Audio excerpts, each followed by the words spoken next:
What is up, everyone? Today we're going to be diving into everyone's favorite first supplement, creatine. You know, that white powder that made your mom think you were dealing steroids back when you were 16. That's my situation. Those are the days. I remember my first loading phase with some generic creatine monohydrate I grabbed from probably Walmart or Target, thinking that I was about to transform into a beast. And don't even get me started on that cell tech stuff. It was like a Ronnie Coleman supplement that was basically an overpriced sugar bomb. We all bought into that marketing genius, dropping 50 bucks on what was essentially a tub of sugar with some creatine sprinkled in. Then we've moved on to Super Pump 250, Plasma Jet, and all those other pre-workouts with names that sounded like they were designed by 12-year-olds hopped up on energy drinks. Honestly, some of those were actually decent products for the time, but man, that nostalgia hits different when you look back at all the money we blew on supplements that were basically just fancy sugar water. But here's what's been grinding my gears lately. This whole one-size-fits-all approach to creatine dosing that is everywhere in the fitness industry. You'll see some supplement companies throwing 2 or 3 grams into their formulas and slapping clinically dosed on the label like it's some kind of badge of honor. Then when I look at these products, review them, I'm just sitting there thinking, why wouldn't you just put in the full 5 grams? And their justification is always the same. Well, that's the clinical dose. That's all you need. But is this really the case? Is 2 to 3 grams actually sufficient for someone who's using creatine? Let's think about this logically for a second. And I have the traps and the guns out today, so you know it's about to get real. So most people using creatine are men. And I'm not trying to be discriminatory here, just stating facts. The majority of people actively supplementing for muscle growth are going to be dudes who weigh significantly more than the average female. We're talking about individuals who are 1.5 to 2 times heavier with different micro and macronutrient needs, different caloric requirements, different muscle mass, and completely different energy demands. Does a 110-pound woman need the same protein intake to build muscle as a guy who's 220 pounds? No. So why would we assume they need identical amounts of creatine? It's like saying everyone should eat the same number of calories regardless of their size, activity level, or goals. The logic just doesn't hold up.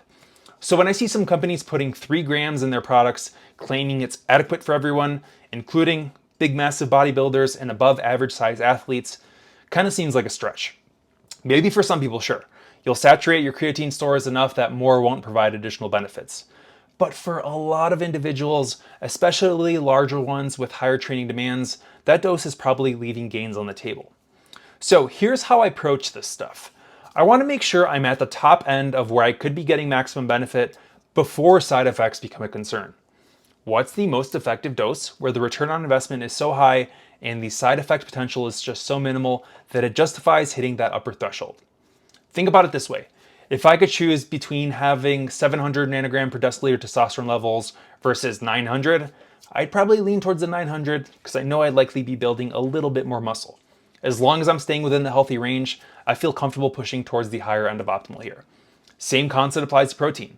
If I knew for certain I could gain the maximum amount of muscle with 300 grams of protein per day versus getting similar results with 220 grams but not being completely sure, which one would I choose? Assuming my kidneys are healthy, I can handle the higher protein intake, I can eat steaks all day, I'd probably push towards the 300 grams. With creatine, I see it the same way. I'd rather use whatever the maximum amount that is my body could potentially utilize without causing problems rather than settling for probably enough when definitely enough costs pennies more per day. So with that, let's look at what examine.com says, which is probably the most reputable source for supplement information out there. So check it out, not sponsored. Their dosage outline recommends a loading protocol followed by 0.03 grams per kilogram per day for maintenance.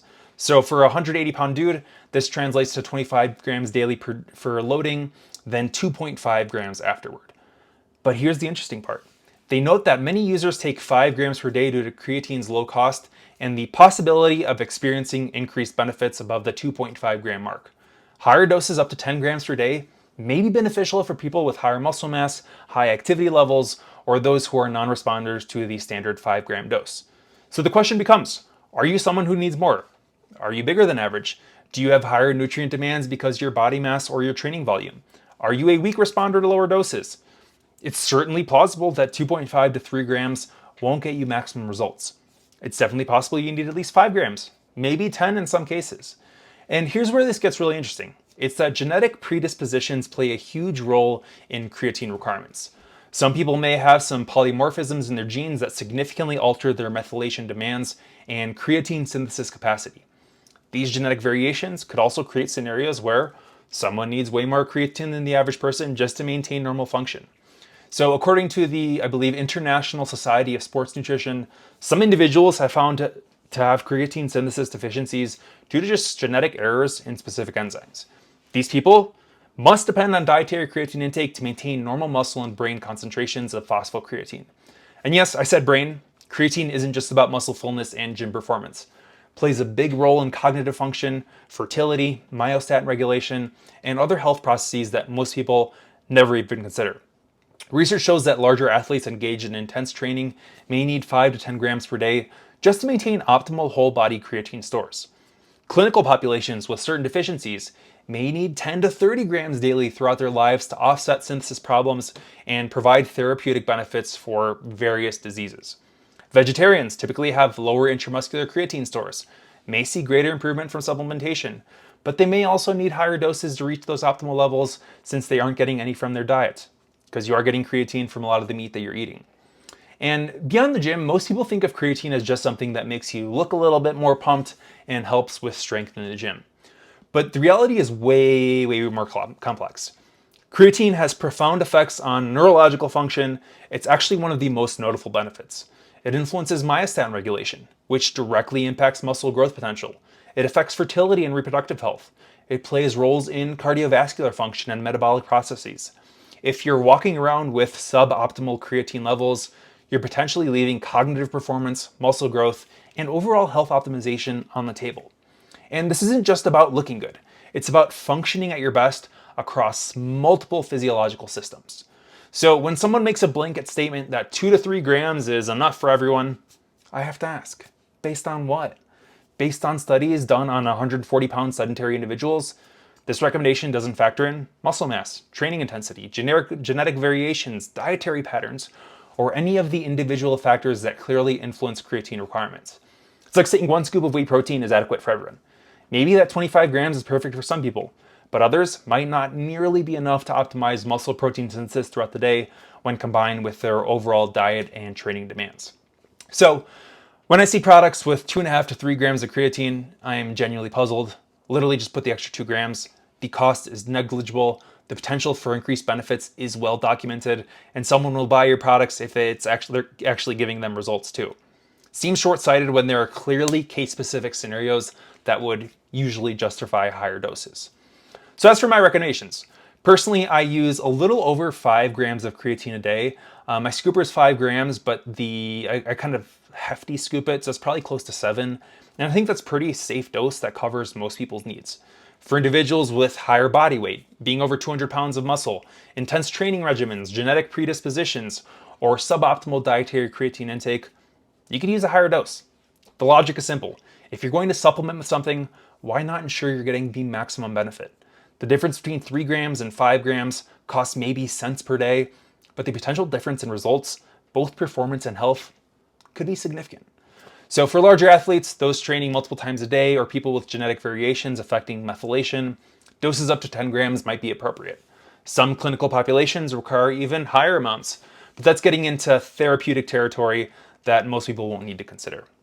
So the bottom line is that the nutrient needs of a 250-pound bodybuilder are not the same as a 100-pound sedentary individual. This applies to protein, calories, vitamins, minerals, and yes, creatine too. Your requirements scale with your body weight, muscle mass, activity level, genetic predispositions, and dietary patterns. I think 5 grams is a reasonable starting point for most people, with room to adjust based on individual factors. So when I see recommendations for those 2 to 3 grams across the board, it feels like we're applying outdated, very conservative guidelines that don't account for the realities of how most people are actually using creatine.